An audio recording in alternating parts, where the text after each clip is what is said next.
भौतिक विज्ञान शिक्षण विषय में कांच प्रकरण पर पाठ्य योजना तैयार करेंगे। विषय है विज्ञान, उपविषय भौतिक विज्ञान और प्रकरण क्या है हमारा कांच। कक्षा 8th भी और अवधि होगी पाठ्य योजना की 35 मिनट्स। तो सामान्य उद्देश्य यानी जनरल ऑब्जेक्टिव्स हैं छात्रों में तर्क शक्ति, विचार शक्ति, कल्पना शक्ति की मानसिक शक्तियों का विकास करना, छात्रों में विज्ञान के प्रति रुचि उत्पन्न करना तथा उनमें एकाग्रता, आत्मनिर्भरता का भाव उत्पन्न करना, छात्रों में वैज्ञानिक दृष्टिकोण उत्पन्न करना, छात्रों को वैज्ञानिक तथ्यों का ज्ञान कराना तथा उनका व्यवहारिक उपयोग सिखाना। फिर हमारा विशिष्ट उद्देश्य है जो पाठ्य योजना से प्रकरण से संबंधित है, छात्र कांच के विषय में ज्ञान प्राप्त कर सकेंगे, छात्र कांच के प्रयोग के विषय में जान सकेंगे, छात्र कांच के प्रकार के विषय में जान सकेंगे। और ये जितना भी हमारा विशिष्ट उद्देश्य हैं इन्हें हम अधिगम कराने के बाद कक्षा में ही अपने उद्देश्यों को प्राप्त कर लेंगे। पूर्व ज्ञान यानी प्रीवियस नॉलेज, छात्र कांच के विषय में सामान्य जानकारी रखते हैं यानी कांच का कहाँ कहाँ प्रयोग होता है वे छात्र जानते ही हैं। और शिक्षण सहायक सामग्री यानी सामान्य कक्षा के लिए उपयोगी शिक्षण सहायक सामग्री हैं यानी प्रत्यक्ष वस्तु या वास्तविक वस्तु जैसे गिलास, बल्ब, चश्मा। ये गिलास, बल्ब, चश्मा ये क्या है? प्रत्यक्ष वस्तु हैं यानी वास्तविक वस्तु हैं। इनका शिक्षण सहायक सामग्री का प्रयोग किया जाता है। इसके बाद प्रस्तावना यानी पूर्व ज्ञान अनुमान जो कि अनुदेशनात्मक उद्देश्य है। प्रस्तावना ये शिक्षण बिंदु कॉलम है। छात्राध्यापक क्रिया क्या होगी? हम सब कहाँ रहते हैं। छात्र क्रिया होगी हम सब घर में रहते हैं। जब घर बनाया जाता है तो उसमें क्या क्या बनाया जाता है? दीवार, खिड़कियां, दरवाजे आदि बनाए जाते हैं। फिर छात्राध्यापक क्रिया होगी खिड़कियों में क्या क्या लगाया जाता है। छात्र क्रिया है लकड़ी, लोहा, कांच आदि लगाया जाता है। कांच से आप क्या समझते हैं? अस्पष्ट उत्तर होगा यानी इसमें प्रश्नोत्तर विधि का प्रयोग किया गया है। तो फिर यहाँ उद्देश्य कथन होगा कि कांच का उपयोग खिड़कियों के शीशे, वैज्ञानिक उपकरण तथा कांच के बर्तन आदि काम में किया जाता है। छात्रों, आज हम कांच के विषय में विस्तार पूर्वक अध्ययन करेंगे। फिर सबसे पहला शिक्षण बिंदु होगा हमारा कांच। कांच में क्या है यानी प्रत्यास्मरण विकासात्मक प्रश्न होंगे। कांच का गिलास दिखाते हुए यह क्या है? तो छात्र रहेगा यह गिलास है। यह गिलास किसका बना है? यह गिलास कांच का बना है। कांच क्या होता है? ये समस्यात्मक प्रश्न है। छात्र नहीं बता पाएगा कि कांच क्या होता है। फिर छात्राध्यापक कथन यानी यहाँ स्पष्ट करेगा कि कांच क्या है। कांच कोई यौगिक नहीं है। कांच धातुओं के सिलिकेटों का विलयन यानी मिश्रण होता है। साधारण कांच सिलिका, सोडियम सिलिकेट और कैल्शियम सिलिकेट का मिश्रण होता है। कांच का निश्चित गलनांक नहीं होता है। कांच की क्रिस्टलीय संरचना नहीं होती है। गर्म करने पर वह नर्म हो जाता है यानी कांच नर्म हो जाता है और द्रव में बदलकर बहने लगता है। यही कारण है कि कांच को ठोस न कहकर अतिशीतित द्रव कहते हैं। कांच की कोई निश्चित संरचना नहीं होती है। इसकी गुणवत्ता इसके अवयवों पर निर्भर करती है। इन्हीं के आधार पर इनके प्रकारों को भी यानी इनके भागों में बांट दिया गया है। छात्र ध्यानपूर्वक सुनेंगे, समझेंगे।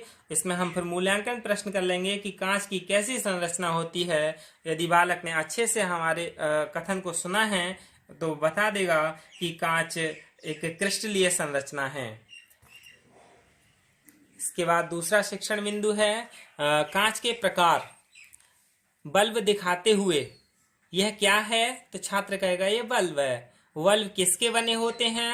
यानी बल्ब कांच के बने होते हैं। कांच कितने प्रकार के होते हैं? तो छात्र नहीं बता पाएगा यानी अस्पष्ट उत्तर होगा क्योंकि ये समस्यात्मक प्रश्न था। फिर छात्राध्यापक कथन होगा कि कांच 3 प्रकार के होते हैं। साधारण या मृदु कांच, दूसरा कठोर कांच, तीसरा फ्लिंट या प्रकाशीय कांच। तो सबसे पहला साधारण या मृदु कांच है उसके बारे में बता देंगे छात्रों के लिए कि यह सोडियम कार्बोनेट, चूना, पत्थर और रेत को मिलाकर बनाया जाता है यानी चूना, पत्थर और रेत को मिलाकर के मृदु कांच बनाया जाता है। इनका उपयोग बोतल, परख नली, खिड़की के शीशे आदि बनाने में किया जाता है। फिर कठोर कांच यह पोटेशियम कार्बोनेट, चूना पत्थर, रेत के मिश्रण से बनाया जाता है। इसका उपयोग फ्लास्क, बीकर, परखनली और प्रयोगशाला के उपकरण बनाने में किया जाता है। फिर तीसरा है फ्लिंट कांच, यानी फ्लिंट कांच या प्रकाशीय कांच। यह sodium carbonate, potassium carbonate, boric acid तथा सिलिका के मिश्रण को गर्म करके प्राप्त किया जाता है। इससे प्रिज्म तथा प्रकाशिक यंत्र के लेंस बनाए जाते हैं। दृष्टि दोषों को दूर करने के लिए चश्मों के लेंस में भी फ्लिंट कांच से ही निर्मित किए जाते हैं। कभी कभी यह प्रश्न ऑब्जेक्टिव पूछ लिया जाता है टेट वगैरह में कि दूरदृष्टि दोषों में दूर करने के लिए जो चश्मे हैं उनमें किस प्रकार जो लेंस है उसमें किस प्रकार की कांच का प्रयोग किया जाता है, तो उसमें फ्लिंट कांच या प्रकाशीय कांच का प्रयोग किया जाता है। इसके बाद तीसरा शिक्षण बिंदु है कांच के प्रकार। विकासात्मक प्रश्न, यानी चश्मा दिखाते हुए ये क्या है, छात्र कहेगा ये चश्मा है। चश्मे में किस किस का प्रयोग होता है, चश्मे में लेंस, प्लास्टिक आदि का प्रयोग होता है। फिर लेंस किसका बना होता है, लेंस कांच का बना होता है। फिर चश्मे का लेंस किस प्रकार के कांच का बना होता है, ये अस्पष्ट उत्तर होगा। तो यहाँ बता दिया जाएगा, छात्राध्यापक कथन होगा, अलग अलग प्रकार के चश्मे बनाने में अलग अलग प्रकार के कांच का प्रयोग किया जाता है। जैसा कि दूर दोषों को के लिए लेंसों में फ्लिंट कांच का प्रयोग किया जाता है। आजकल इसी प्रकार धूप के जो चश्मे हैं उनमें उनके जो कांच के शीशे हैं उसमें सीरियम ऑक्साइड मिला होता है, जिससे वह स्थायी रूप से रंगीन हो जाता है। धूप में ये चश्मे आंखों को राहत देते हैं, लेकिन धूप से छाया में आने पर साफ न दिखाई देने के कारण ये अनुपयोगी हो जाते हैं। जो धूप के चश्मे होते हैं वो धूप में ही प्रयोग किए जाते हैं। आजकल फोटोक्रोमिक कांच के लेंसों का उपयोग किया जाने लगा है। इस कांच में सिल्वर आयोडाइड मिला होता है।